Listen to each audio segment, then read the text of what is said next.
This is an unboxing video of a gift I just received, a PowerUp 4.0 smartphone controlled paper airplane kit. Works with Bluetooth. Let's have a look.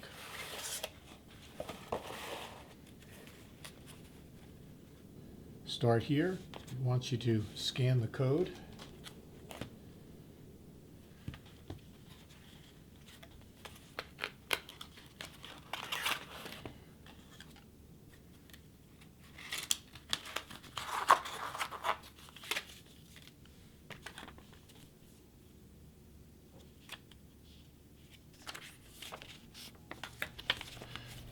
Okay, it comes with these diagrams, these pieces of paper here.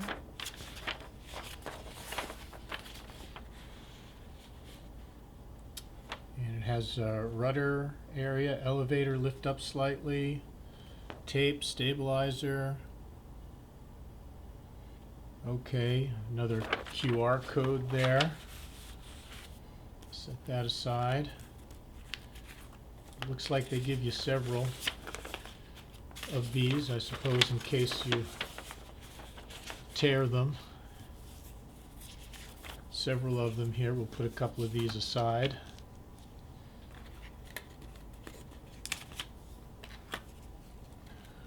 More QR codes, giving you a little quick diagram here on how to fold up your piece of paper. Comes on this pack here. It gives you a couple of extra propellers, it looks like right here. Little charging cable in case you don't have one of those USB type cables. I would say probably best to cut these. Pretty soft, cut easily with a scissor. Put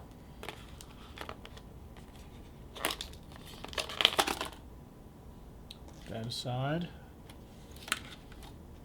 Here's the main module.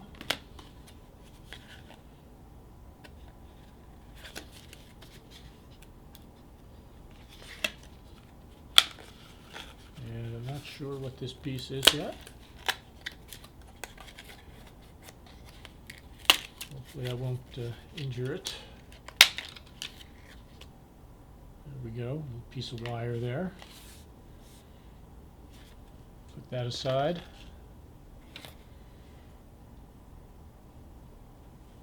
And here's our little on-off switch right here. Off, on. Okay, well, we did what he said. It turned on and the propeller spun a little bit. I'm going to turn it back off. Preserve power. It's got a fairly rigid rod down here, down the middle. It's got these two little beeper motors in the back that run the propellers. Looks like this is does not have a video on it.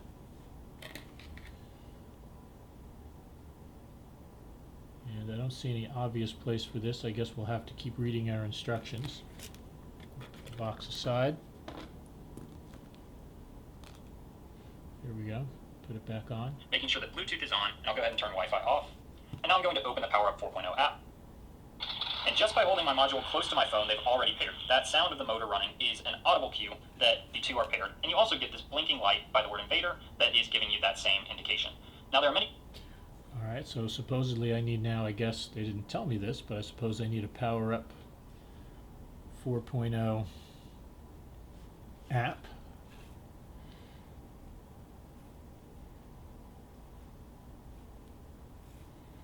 PowerUp 4.0 app, there it is. Install. Who knows how much of my personal information is now going to PowerUp. That up.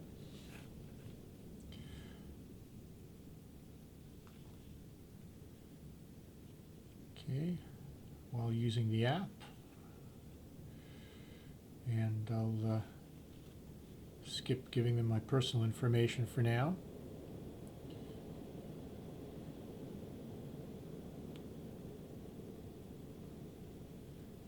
Okay, we'll skip those. Let's see.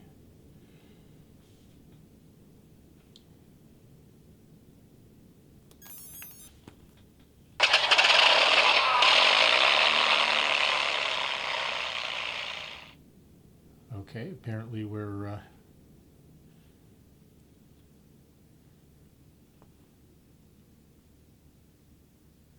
hold to unlock. Let's see what that does. Clear for takeoff. Okay, well, as you can see, when you move this, it changes position on there, which is quite interesting. Has my signal here, has how much my gas level, how much current I have in there. Okay, let's close that down for now. Oh, it even goes, see, it has a horizon, an artificial horizon, so that when you twist this back and forth. All right, let's turn this off. Not connected. Okay, well, let's just shut the app for now. Let's go back to our YouTube channel. Okay, now we know what this little crossbar is for. And let's see. It looks like it goes on starting parallel like this, and then as you turn it sideways, it kind of clicks into place rather firmly with a nice little click like that. And probably has something to do with the balance, but it slides back and forth. When making any kind of an airplane, you have to have a center of pressure and a center of gravity. The center of gravity has to be in front of the center of pressure of the wing. The center of pressure of the wing when flying is usually about 1/4 of the way back from the leading edge. But of course the configuration of the wing changes that. But we can experiment with that, and since we have a little bit, this is a little bit of weight to it, we can adjust that forward and backwards in order to affect a little bit of our center of gravity. This is quite heavy, so already the center of gravity on it is fairly far forward. That will probably be about right of a balance point when it comes to the CG. There's the CG of the mechanism without the wing on it. The paper, of course, will, although very light, will have some significance because this whole structure is very light. But we'll remember that the CG is right at the front of the clip. We'll move it forward just a little bit so that we really can say that we know where the center of gravity is to get a really successful flight out of it. Now I'll find the clips on the bottom of the module and slide the keel of the plane into those clips. Make sure that the plane goes all the way to the front of the clips where it will stop, and then you can flip this over and take a look here. We're now going to slide this crossbar into the position marked on the template. And I'm going to apply tape here and over both sides of the crossbar to hold it all in place. Once your module is attached to... So I already made a mistake in that I put the crossbar on the bottom of it, and they want it to be apparently on the top. So I'm going to switch that over. Start with the metal bar parallel to our fuselage, and then turn it into position. It clicks in very nicely. Now it's on the top where it was supposed to be in the first place. And apparently these clips allow the paper to be pushed in.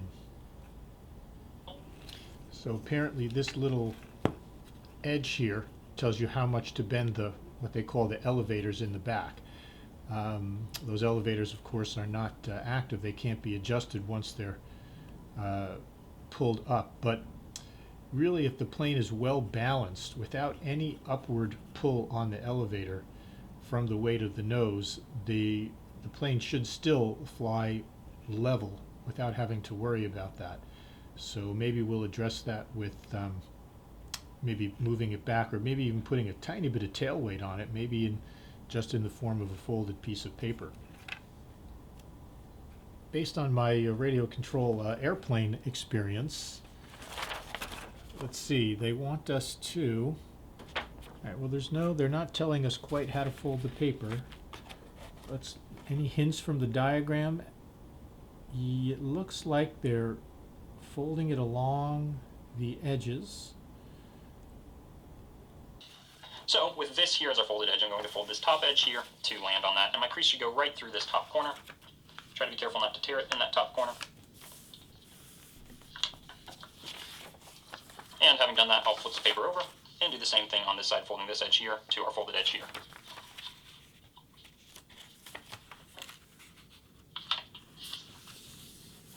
Okay, and now I can open the paper up into this orientation, and I want to fold this corner here to to land on this edge, and I'll go ahead and fold it so that you can see exactly where I want this to land along that edge, and I'll explain the logic behind that after I've already done it.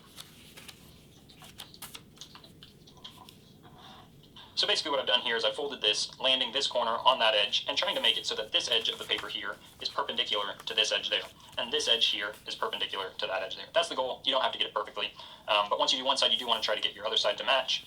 So try to land this edge here right at the same place that you land that edge there, and also be sure that this again is landing on that outer edge.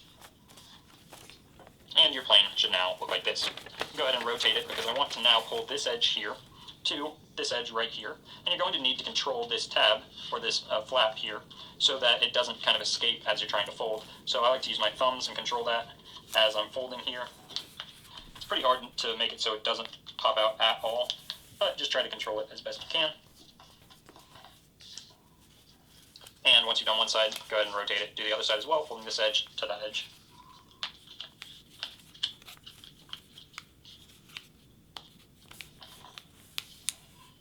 And I'll rotate like so.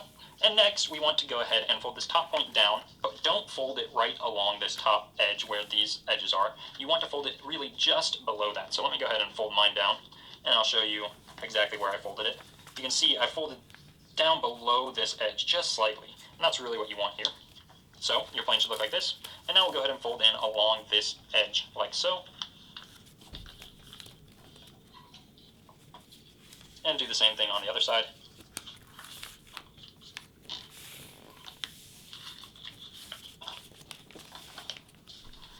And your plane should look like this. Our next step is to grab a little bit of tape and just apply it right along the edge of this top layer, right like so, and go ahead and do the same thing on this other side. And that will hold our layers in place while the plane flies. Hopefully you did a better job of taping symmetrically than I did. And now we'll go ahead and fold in half away from ourselves like so. And we want to now fold the wings of the plane. So the wing crease is going to begin just above the nose of the plane and slope upwards to, I would say, between an inch and a half up. So they're kind of beefing up the edge there.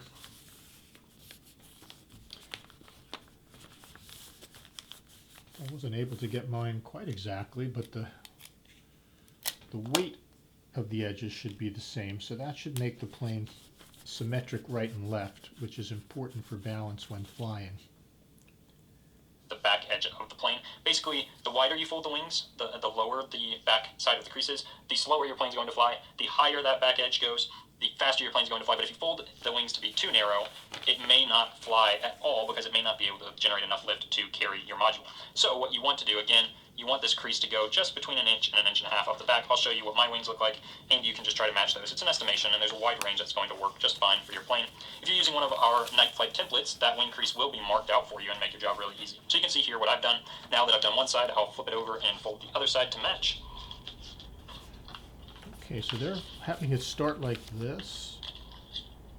They're having it start like this, it seems, looking at it, and then he's folding down like this, leaving a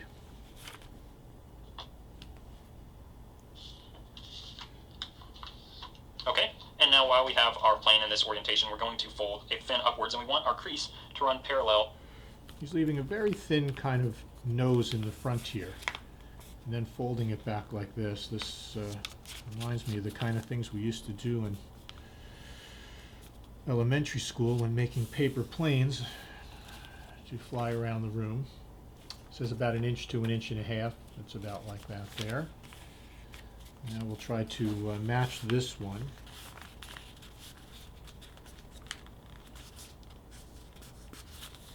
As closely as we can. Doesn't actually have a lot of guidance on the paper. I'm getting a little bit of asymmetry here. I'll pull it down a tiny bit. Move this one up a tiny bit.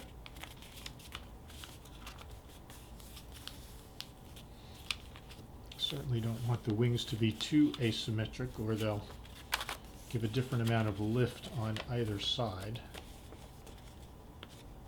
So that gives us something that looks about like this. I guess we're supposed to put a little tape in the middle there to hold it up, and this is where they want your stabilizer bar. here. And again, if you were using our night flight template, then this would be marked out for you and really easy to get that crease parallel. Otherwise, you just kind of have to estimate, and that's okay too. So with this, we'll flip over. And now, once you do that, of course, depending upon how you make this, he's talking about getting this crease parallel to this, so that you don't have a lot of interference, a lot of drag. So I would say that looking at it like this, I'm just going to kind of eyeball it. The crease isn't going to quite exactly match. But again, based on my radio control experience, that's okay as well. And we'll do a similar thing over here, where we're kind of matching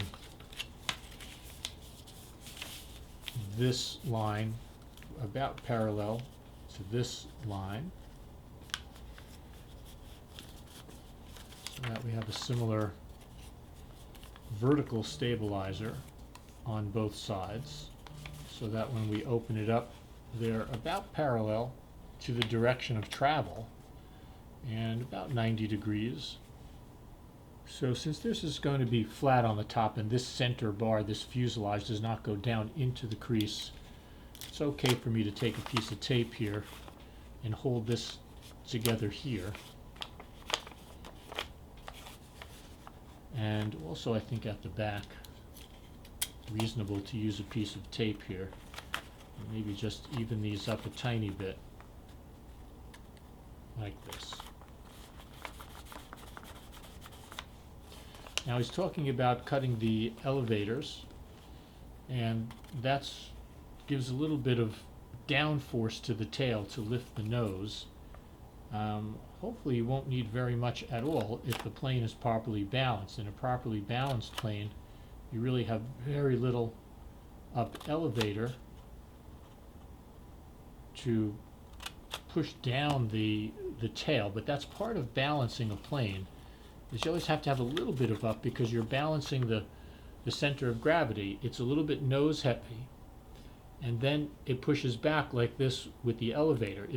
That way, when it goes faster, the weight of the plane doesn't change and the balance of the plane doesn't change, but as it goes faster, more air flows over it, and so it noses up. So this means with an increase in speed, it naturally noses up. So why is that important? It's important because it lends balance to the plane. That way, when the plane decreases its speed, it does the opposite. There's less air flowing over here, so it tends to nose down.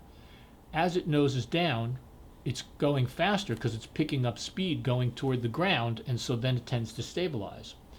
If it were the opposite and you had down, then as it went faster, it would nose down faster and faster, and it would crash. There would be no stabilization. So as it goes faster and faster, it tends to nose up, and since things don't go up spontaneously away from gravity without slowing down, it slows down, and then it tends to find a balance point in the middle. So that's why it's important for the plane to have a little more weight in the nose and a little bit of up elevator in the back, because it allows the plane to fly in a stable configuration. This way you can find some speed where the plane is level, and if it tends to drop down, well, it'll naturally go faster till it flies level. Now it might fly stably going down, down, down, and eventually hit the ground, but that allows you to put a little bit of power in, so the point where you can at least find a stable level of power. Now I can see from the construction of this that because we're using a paper and a very kind of thin paper, that this is probably going to have to fly in a small amount of wing. It's probably going to have to fly fairly quickly in order to find stable flight. And that is why they want you to do it outside. It's because it's going to move and it's going to cover quite a bit of distance. I can envision how using a little bit of a heavier paper or using a paper with some enforced ribs on it, put it on this, we could get it to fly slower and a little more in a stable configuration, and therefore not have to worry about it kind of getting away from us or having to make our decisions so quickly with right and left in order not to lose it or have it fly away, even on a field the size of a ball field. So I'm going to have to do a future video where I use a little bit heavier paper instead of having to just fold this up a million times in order to get stability in the paper. and then configure the paper and wings such that we could make maybe a little bit more of a... I'm going to pull it forward just a little bit more to get it seated in there. And then let's see what it looks like over here. Bit of a mess, not completely straight, but with a little bit of pulling and pushing and maybe a little bit of tape. And here's where they want the stabilizer. They want it to move up to about there. But I think we'll pull it back just to the point where it's kind of has the maximum amount of paper on it. We can pull those up a little bit so that they clear our propellers. A little bit of tape.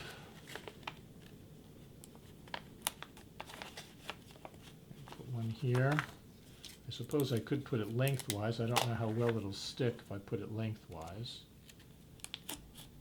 Put this one a little more outboard. And there you have it. It's actually fairly heavy, this little thing. It's probably going to use up its power very quickly during a flight. This one looks like it's a little high up compared to the other one. Certainly, if they're not the same, it'll tend to twist. The fact that it has two propellers and that they're turning in opposite directions, the rotatory force will balance out so that it doesn't tend to spin in. Let's watch the rest of this video, see how we did. And So I want you to add a little tape toward the back too, which sounds like a good idea to me. And the further back, the more stable. So we'll put a little there. There we go. So that is our completed plane. So one of the things that they don't talk you through is the balancing. And as you remember, you really want a plane that's balanced, has a center of gravity about a quarter of the way forward. Now I have my fingers under it, and it's right about where the bar is, which I put a little further back on mine. It's not quite a quarter of the way back, but 40% often with these kind of planes where it's a delta wing, and there's so much wing in the back as compared to the front is probably all right. But if, when you fly it, it has a tendency to tilt up and to scallop, usually what will happen is it'll tilt up and it'll stall. And then it'll flop back down again. It'll go straight down, and it'll kind of go like this and scallop. When it scallops, it usually means that there's too much weight in the tail. You can correct that by taping a penny to the front, or something even smaller than a penny, or lighter than a penny, a little pebble or anything at all, or maybe even a folded piece of paper. And then you'll notice that when it flies, especially if you just throw it, it'll tend to just make a gradual beeline toward the ground, but otherwise stay very stable. And when you've got it in that sense where you just throw it and it's kind of very level going out, then you're good. If you throw it and it instantly dives to the ground, that means you've got too much nose weight. You can't do anything to lighten the front here, so the only way you could affect that would be to add a tiny bit of tail weight. And you would start by adding the tail weight as little as possible to the very back of the plane, because the further back you put it, you can use a little piece of tape, again, hold on maybe something lighter than a penny, maybe a little piece of gravel or whatever you could think of, to the back. Now, I don't think this is magnetic. If it was, you could use one of those little magnets they sell in the hardware store, those little baby ones that are great. And just that way you could even slide it up and down to have an adjustable counterweight until you get that level flight with your throw. And then once it has the level flight with the throw, then I would say turn it on and do a hand launch. I know he had a very comprehensive video. I don't know how helpful I've been by comparison, but at least it shows it from the opening of the box to the construction and the folding in real time, and a little bit of tutorial about the weight. So remember, it dives, it's too nose heavy, you take whatever little piece of weight and you put it back. It scallops and does this, it's too tail heavy. That's even when you throw it. It should not go up when you throw it. And once I get a day with some decent weather and not 30-mile-an-hour winds like we have today, we'll take it outside and I'll demonstrate that as well. Good luck. Looks like fun.